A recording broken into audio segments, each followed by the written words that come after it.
Assalamualaikum warahmatullahi wabarakatuh. Saya Stomo Idrus dari kelas 1 SPIC ingin menjabarkan tentang materi Rasul Cirebonologi saya dengan dosen penampu Ibu Juhairiyah Magister Humanera. Langsung saja. Yang pertama itu ada Cirebon pra-Islam di zaman Hindu dan Buddha. Cirebon pra-Islam dapat dilihat atau dapat ditarik dari abad ke-3 sampai 4 Masehi. Cirebon menurut naskah Tarumanegara pada masa ini merupakan bagian kekuasaan kerajaan Tarumanegara. Kala itu Cirebon telah berdiri kerajaan tertua yang ada di Sumber, yang didirikan oleh Prinsi Sentanu, seorang Hindu dari pelarian India. Pada tahap selanjutnya, selepas runtuhnya kerajaan Indrapasta karena serangan dari Mataram kuno, yang di wilayah Cirebon telah berdiri beberapa kerajaan, yaitu diantaranya Kerajaan Singapura atau Mertasinga Gunung Jati, Kerajaan Surantaka atau yang ada di Kapetakan, Kerajaan Japura yang ada di Astana Japura. Ketiganya itu adalah bawahan dari Kerajaan Galuh dan Pajajaran. Sebelum berdirinya kekuasaan politik yang dipimpin oleh Sunan Gunung Jati di wilayah Cirebon dapat dikelompokkan atas dua daerah, yaitu yang di dalam disebut dengan Cirebon Girang, yang ada di dalam pesisir itu disebut Cirebon Larang.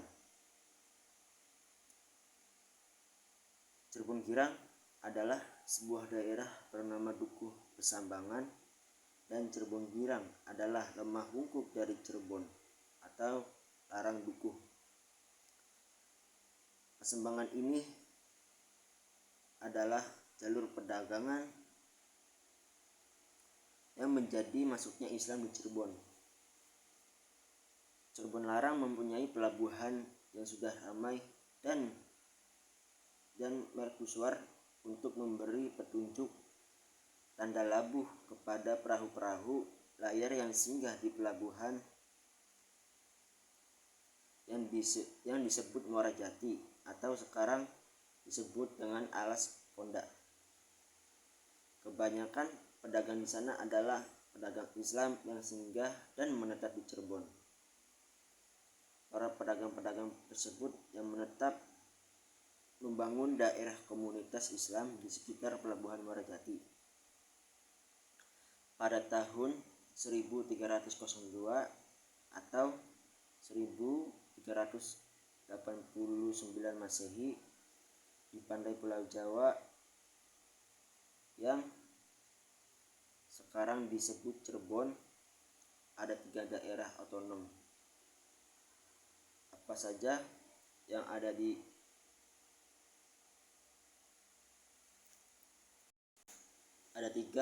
ada tiga bawahan otonom kerajaan Pajajaran yang diketahui oleh Mangkubumi, yaitu Kerajaan Singapura, Kerajaan Pesambangan, dan Kerajaan Japura.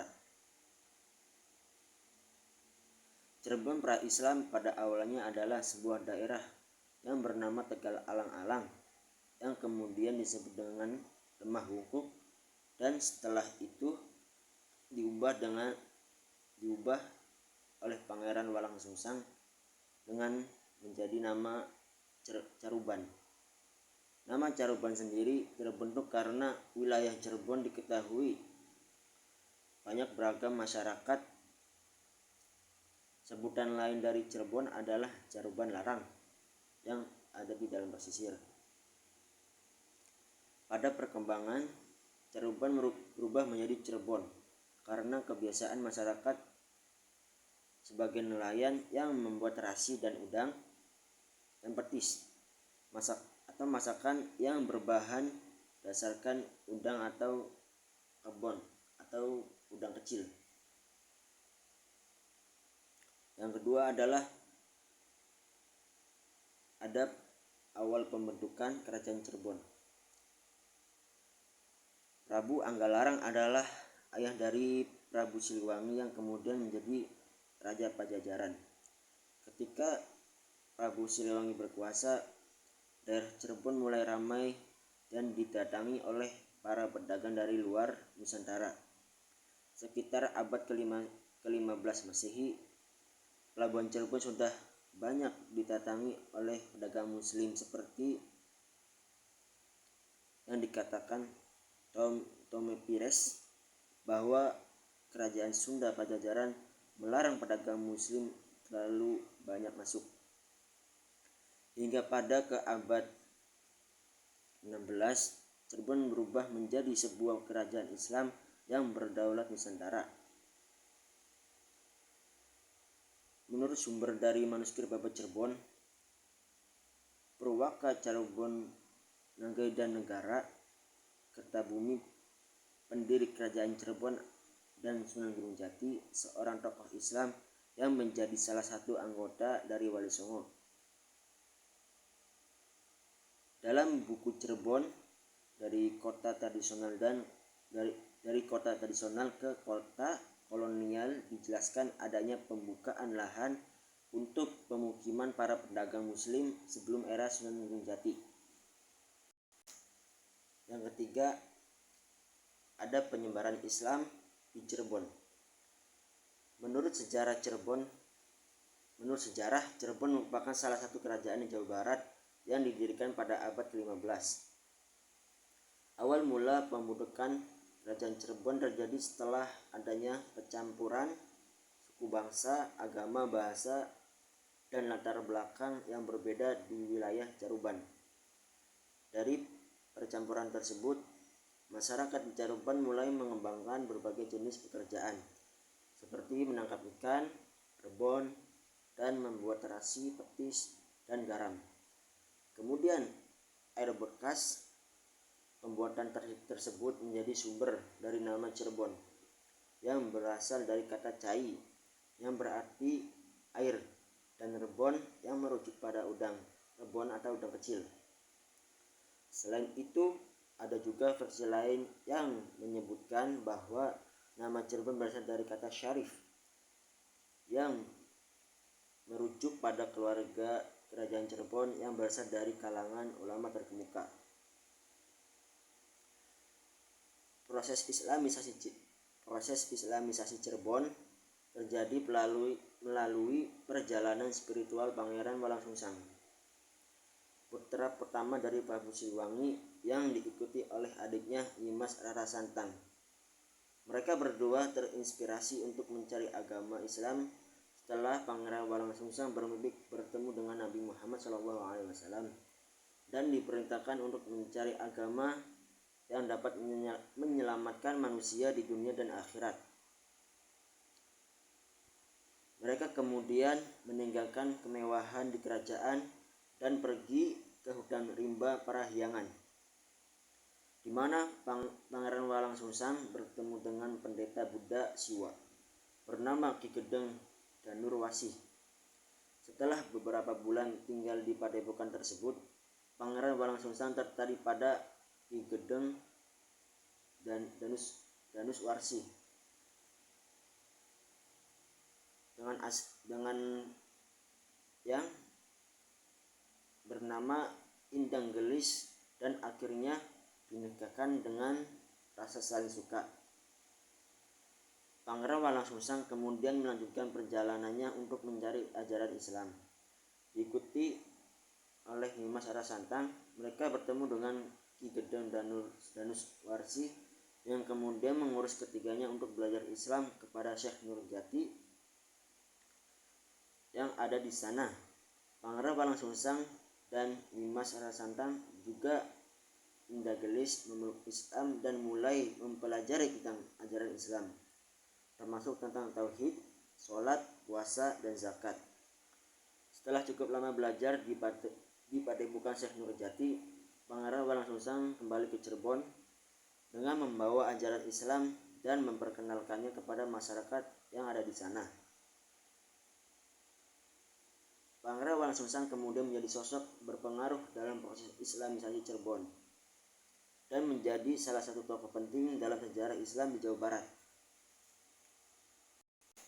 Yang keempat, ada hubungan Cirebon dengan Mataram. Kerajaan Cirebon dan Mataram merupakan dua kerajaan besar yang ada di Jawa pada abad ke-17. Pada saat itu, kerajaan Cirebon berada di bawah kekuasaan Pangeran Emas atau Ratu Panembahan I yang memilih untuk tidak memperluas wilayah kerajaannya karena terhimpit oleh kerajaan Banten dan Mataram. Hubungan kerajaan Cirebon dengan Mataram lebih erat dibandingkan dengan Banten karena kakak perempuan Ratu Panembahan I menikah dengan Sultan Agung Mataram. Sementara itu, kerajaan Mataram pada saat itu di bawah kepemimpinan Sultan Agung Senopati Ing Alaga Ngabdurrahman pada tahun 1613 sampai 1646 Masehi yang menjadi puncak kejayaan dan memiliki wilayah yang luas di Jawa, termasuk daerah-daerah yang ada di luar Pulau Jawa seperti Palembang yang ada di Sumatera dan Sukadana yang ada di Kalimantan. Salah satu penyebab renggangnya hubungan antara Cirebon dan Mataram adalah perebutan tahta yang ada di Istana Mataram, yang dimulai dari ikatan pernikahan yang terjalin antara Sultan Agung dengan Ratu Ayu Sakih atau Ratu Cirebon, yang melahirkan Pangeran Sahwarat, serta pernikahan Sultan Agung dengan Ratu Batang yang melahirkan Pangeran Purbaya. Hal ini menyebabkan terjadi konflik di Istana Mataram karena adanya dua pangeran yang memperebutkan tahta setelah Sultan Agung meninggal.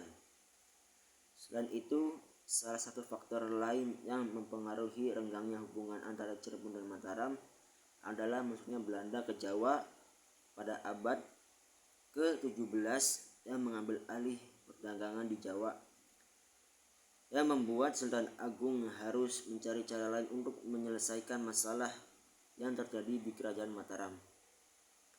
Akhirnya kerajaan Cirebon dan Mataram berakhir dengan terjadinya perang antara kedua kerajaan tersebut yang disebabkan oleh adanya konflik internal di Mataram dan ambisi Sultan Agung untuk menguasai seluruh kekuasaan di Jawa. Perang ini menyebabkan kerajaan Mataram mengalami kekalahan dan kehilangan wilayahnya. Sementara wilayah Cirebon tetap eksis hingga sekarang meskipun tidak lagi memiliki kekuasaan yang besar seperti pada kejayaannya. Yang kelima, ada hubungan Cirebon dengan Banten.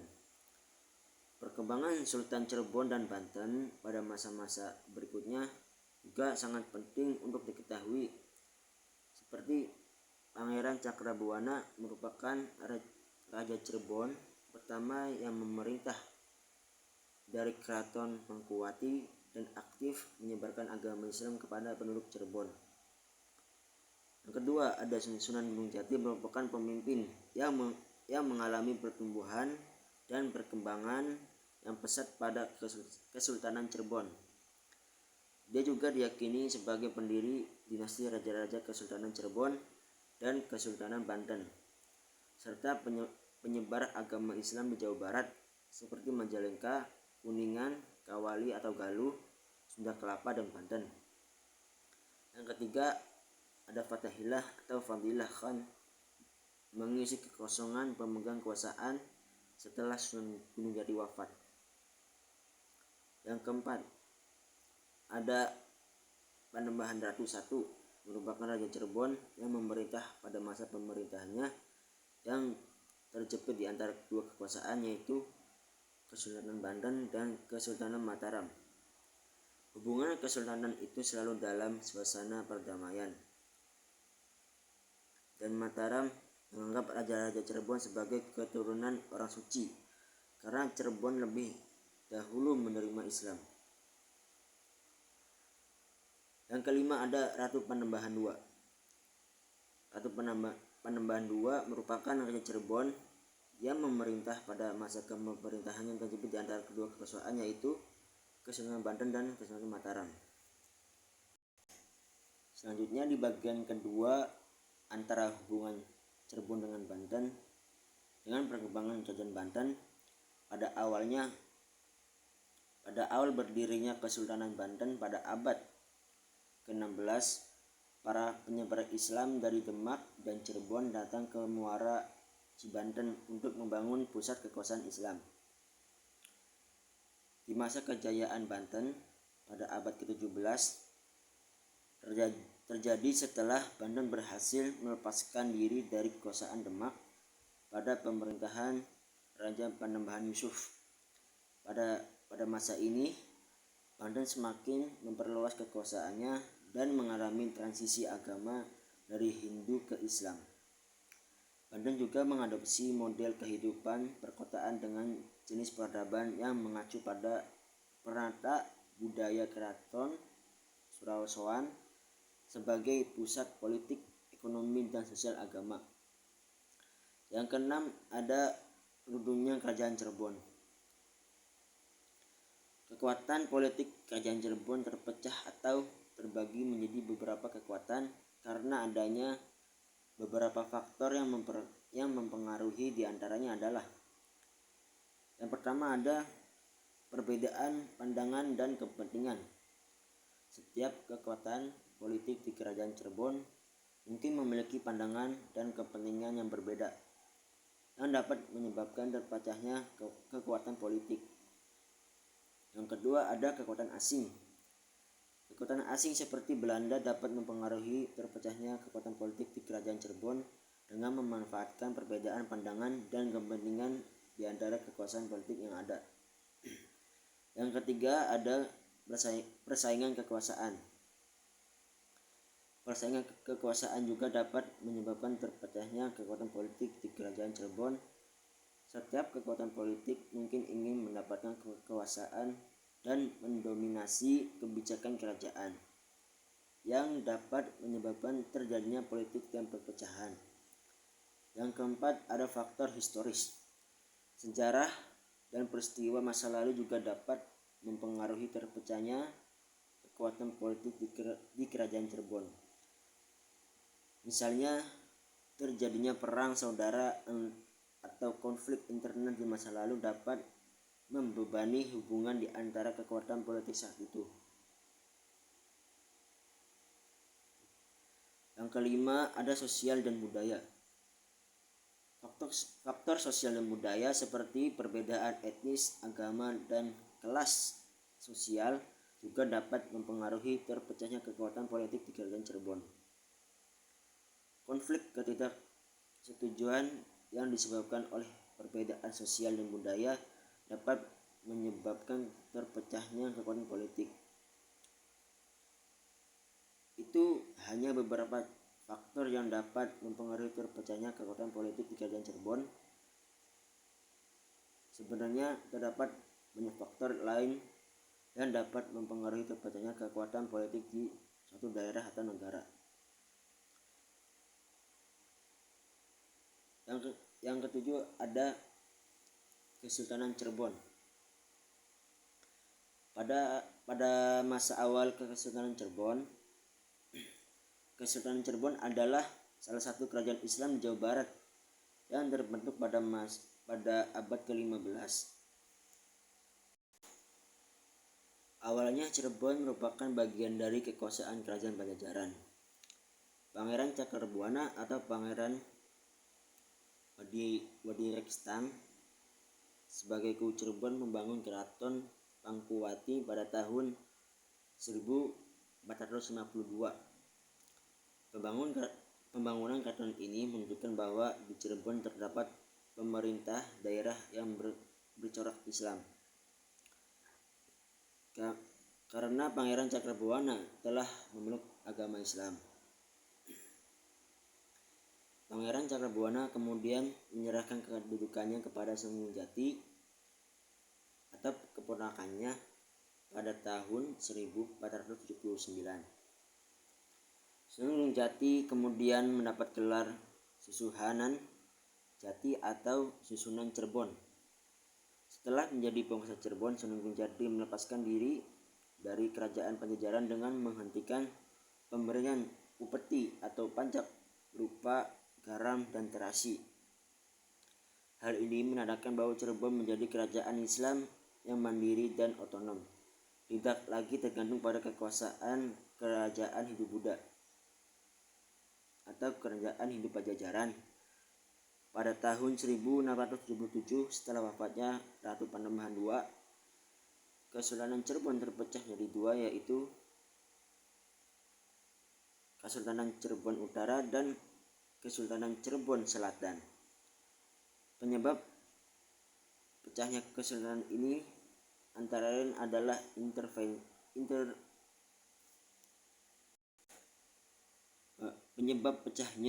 Kesultanan ini antara lain adalah intervensi dari Kesultanan Mataram, perselisihan keluarga sultan, serta persaingan untuk memperebutkan posisi dan wilayah. Meskipun terpecah, kedua kesultanan tersebut tetap menjadi salah satu kerajaan Islam yang terkemuka di Jawa Barat pada abad ke-19. Kesultanan Cirebon bergabung dengan Kesultanan Banten dan Kesultanan Sumedang Larang dan sebuah aliansi bernama Triada. Aliansi ini bertujuan untuk melawan kolonialis Belanda yang sedang menjajah wilayah yang ada di Jawa Barat. Meskipun demikian, Kesultanan Cirebon akhirnya juga jatuh ke tangan Belanda pada tahun 1813.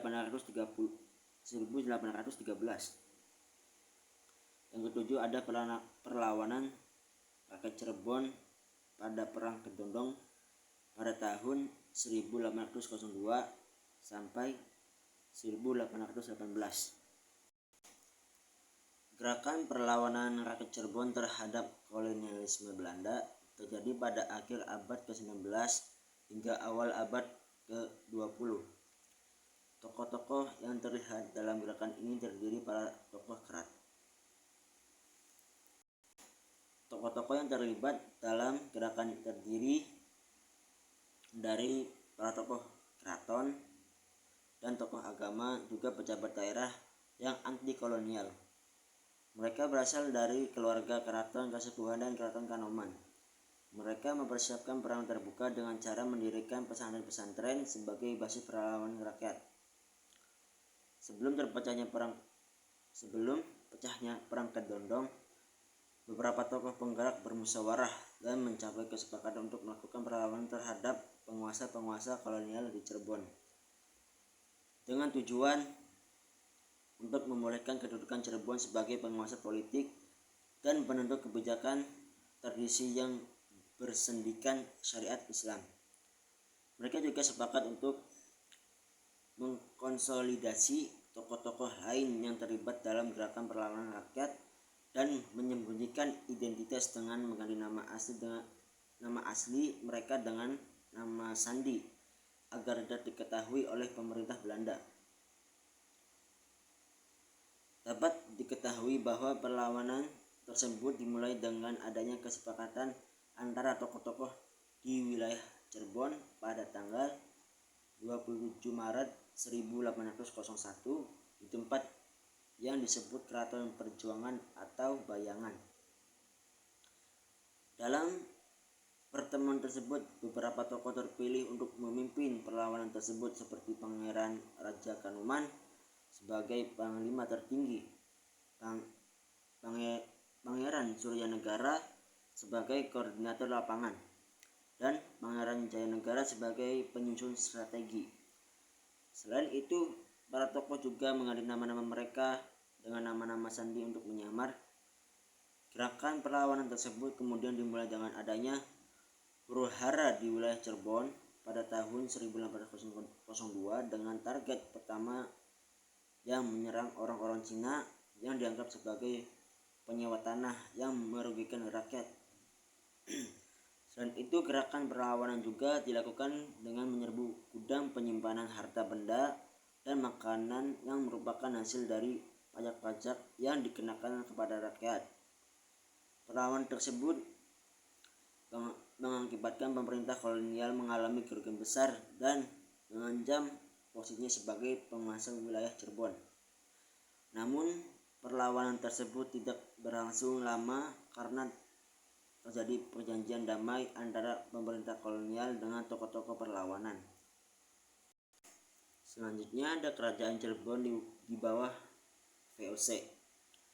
Kerajaan Cirebon merupakan salah satu kerajaan di Jawa Barat yang terletak di sebelah utara Kerajaan Banten. Pada abad ke-17, Kerajaan Cirebon mengalami perpecahan dan disebabkan adanya perselisihan antara Raden Trunojoyo sebagai penguasa Kerajaan Cirebon dan Sultan Agung Tirtayasa dari Kerajaan Banten. Perselisihan tersebut terjadi karena Pangeran Trunojoyo ingin membebaskan Cirebon dari pengaruh Mataram dan menempatkan Cirebon di bawah Banten. Namun tindakan Trunojoyo tersebut menjadi ancaman bagi wilayah Sumedang yang berada di bawah perlindungan VOC atau perusahaan Belanda. Hal ini menimbulkan konflik antara Sultan Cirebon dan Sumedang pada tahun 1678. Pada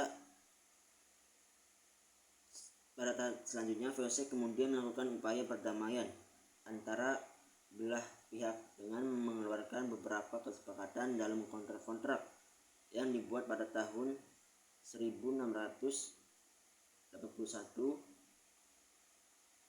sampai 1699. Dengan demikian, VOC secara otomatis memiliki pengaruh besar terhadap politik dan ekonomi Kerajaan Cirebon.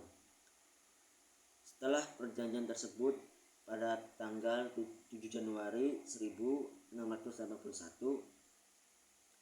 para sultan dan rakyat Cirebon mulai merasakan akibatnya, yaitu depolitisasi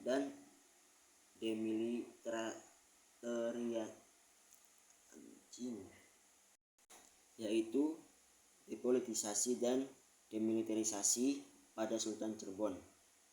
Hal ini ketika VOC pertama kali melantik seorang saudagar bernama Martin Sansom untuk memerintah Cirebon pada tahun 1685. Pemerintahan VOC di wilayah Cirebon juga terorganisir dengan adanya struktur pemerintahan yang dibagi menjadi beberapa tingkatan, mulai dari dinas teknis di pusat hingga kecamatan dan desa. Setelah tahun 1800, pengaruh kolonial Belanda semakin meningkat dengan adanya usaha untuk menyesuaikan masyarakat Indonesia dengan cara pandang barat. Pada saat yang sama, feodalisme masyarakat Indonesia mulai berubah menjadi tatanan kehidupan sosial modern. Selain itu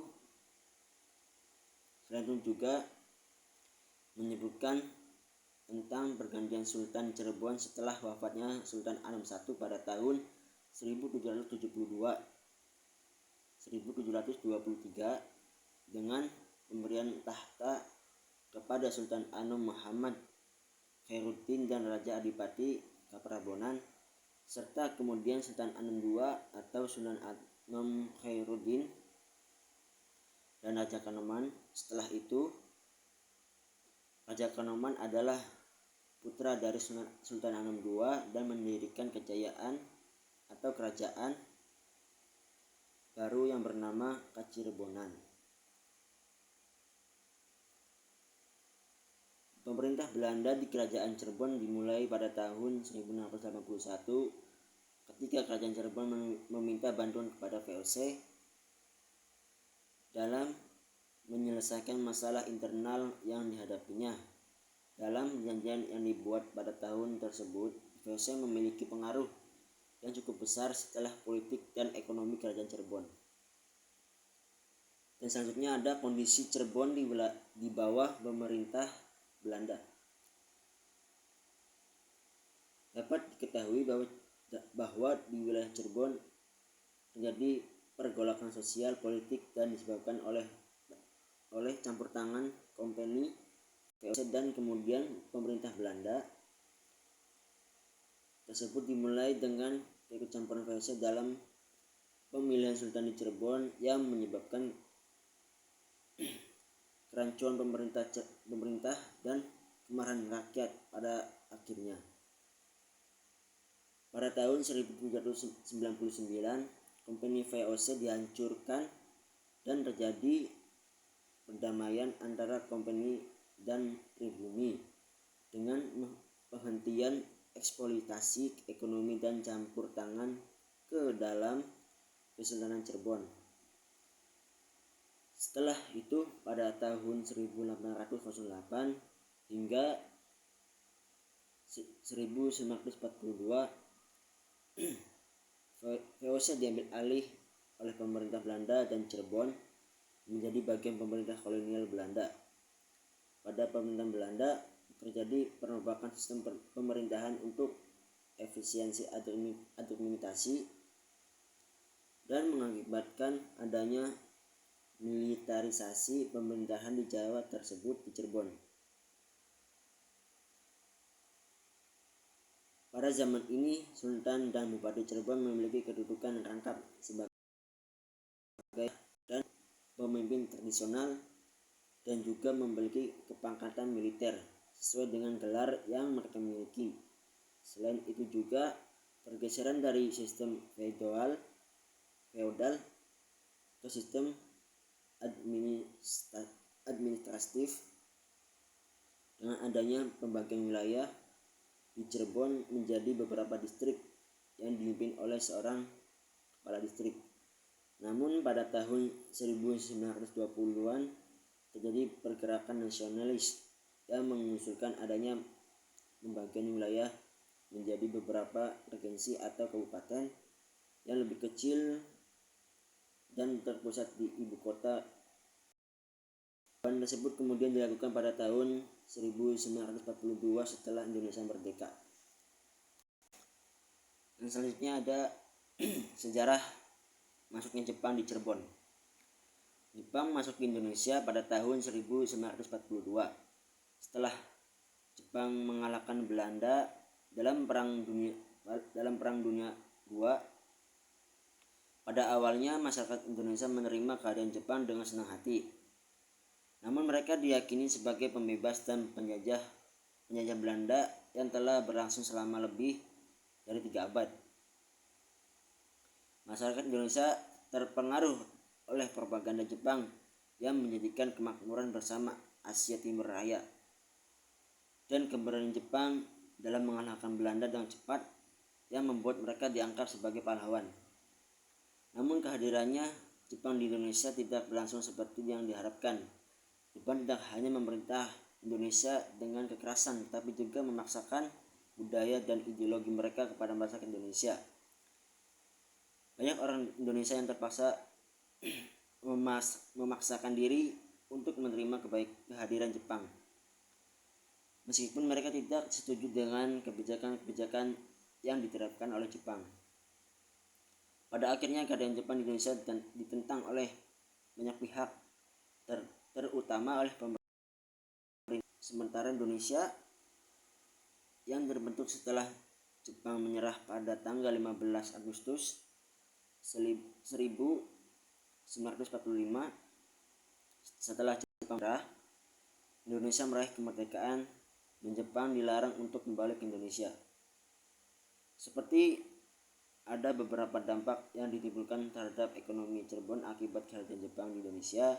Dampak yang pertama adalah kekacauan ekonomi yang disebabkan oleh peraturan-peraturan baru dan kebijakan yang dikeluarkan oleh pemerintah militer Jepang yang mengatur dan mengendalikan hasil-hasil utama perekonomian Indonesia.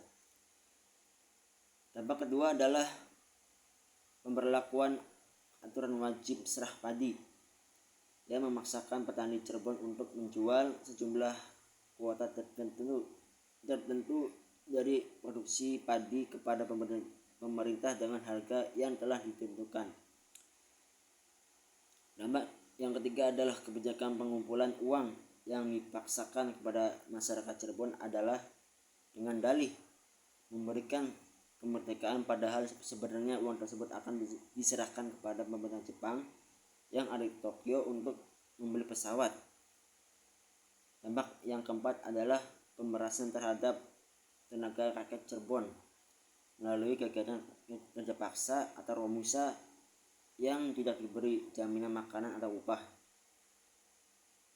Dampak yang kelima adalah kelangkaan barang-barang kebutuhan hidup yang disebabkan oleh peraturan pangan dan tenaga kerja yang dipaksakan oleh pemerintah militer Jepang. Dampaknya terakhir adalah kelaparan dan kemiskinan yang melanda masyarakat Cirebon akibat kekacauan ekonomi, pemaksaan kerja paksa, dan kelangkaan pangan. Selanjutnya ada etnisitas Cirebon. Suku Cirebon merupakan salah satu suku bangsa yang ada di Indonesia. Di sekitar Cirebon dan beberapa daerah di Jawa Barat dan di Jawa Tengah. Mereka memiliki agama Islam dan bahasa yang digunakan adalah gabungan dari bahasa Jawa, Sunda, Arab, dan Cina yang disebut sebagai bahasa Cirebon. Dan bahasa Cirebon adalah bahasa yang digunakan di kawasan Cirebon, Jawa Barat yang ada di Indonesia. Bahasa ini pertama kali digunakan sebagai bahasa perdagangan pada abad ke-15 hingga ke-17 dan dipengaruhi oleh budaya Sunda, Cina, Arab, dan Eropa.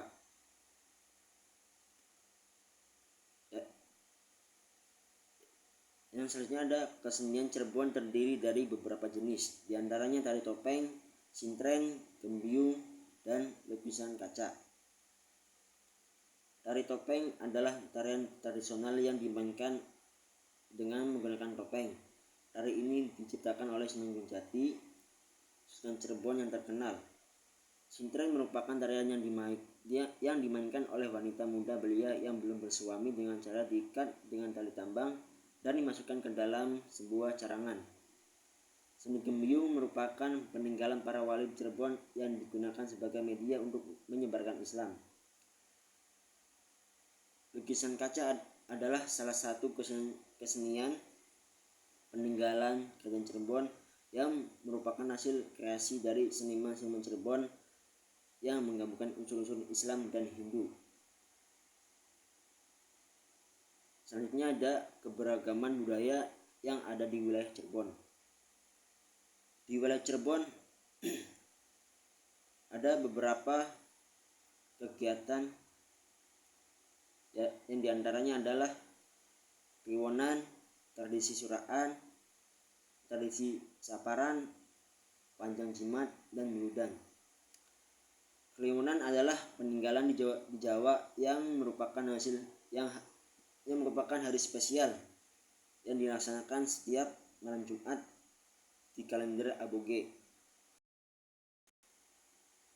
Tradisi suraan adalah peringatan tahun baru Islam yang dilaksanakan setiap tanggal 1 Muharram dalam kalender Jawa Wage.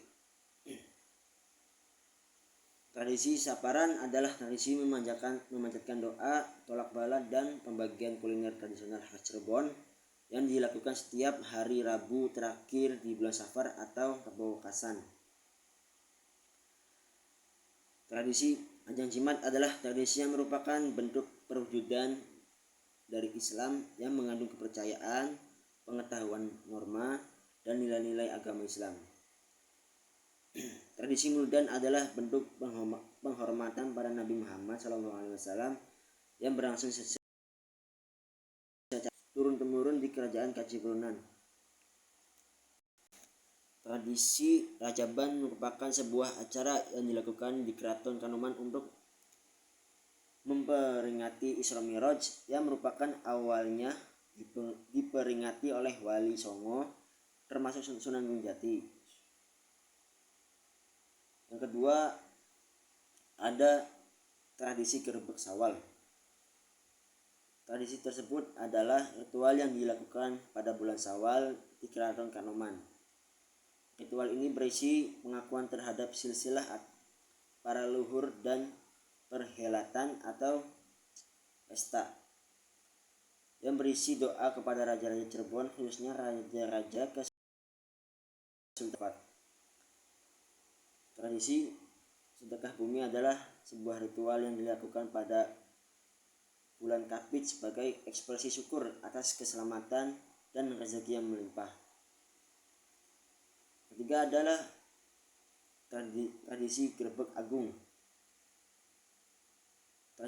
Tradisi tersebut merupakan ritual Keraton Kanoman yang berlangsung setiap tahun pada bulan Zulhijjah yang dimasukkan sebagai rasa syukur kepada Sang Maha Pencipta karena dapat melaksanakan salat Idul Adha. Tradisi ini juga disebut dengan Raya Agung. Tradisi Caos adalah tradisi yang dilakukan Keraton Kasepuhan atau peringatan Maulid Nabi yang menjelang malam Panjang Jimat. Tradisi ini masyarakat bersilaturahmi kepada keluarga Cirebon atau keluarga keraton, terutama pada Sultan. Yang terakhir ada tradisi Dugdag. Tradisi ini adalah menabuh bedug di lingkungan Masjid Keraton Kasepuhan untuk menyambut bulan suci Ramadan. Terdapat 4 atau 5 orang yang menabuh bedug tersebut. Orang-orang tersebut biasanya adalah Sultan, penghulu Keraton Kasepuhan, dan warga keraton yang lain.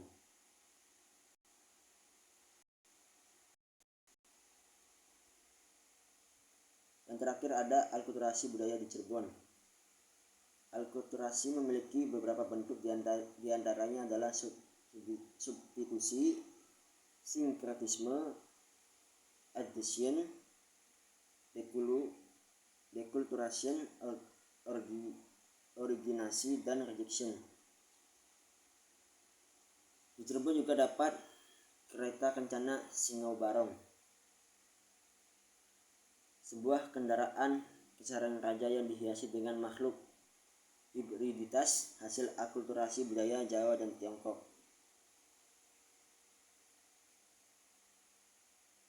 Dan juga ada batik Cirebon yang merupakan salah satu contoh akulturasi budaya yang terdapat di Cirebon.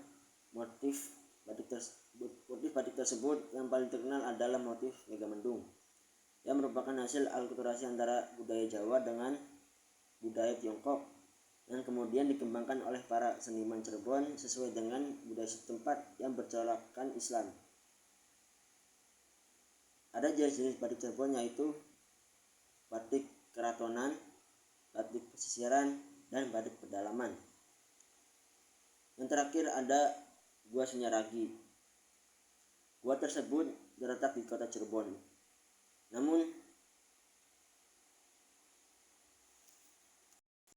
Nama gua tersebut berasal dari bahasa Sanskerta yang artinya sepi atau raga. Karena gua ini dibangun sebagai tempat beristirahatnya atau mediasi bagi para sultan dan keluarganya. Gua ini dikelilingi oleh Danau Jati dan memiliki banyak air terjun buatan sebagai penghias. Selain itu, Gua Sunyaragi juga merupakan bagian dari Keraton Kasepuhan yang merupakan akulturasi dari 3 budaya, Jawa, Tiongkok, dan Eropa, dan 3 agama Islam, Hindu, dan Buddha. Cukup sekian dari saya. Apabila ada kata-kata yang kurang jelas atau tidak mengenakan hati, mohon maaf, karena saya baru bangun tidur, jadi maklumi apa yang saya jabarkan tadi. Wallahu a'lam bishawab.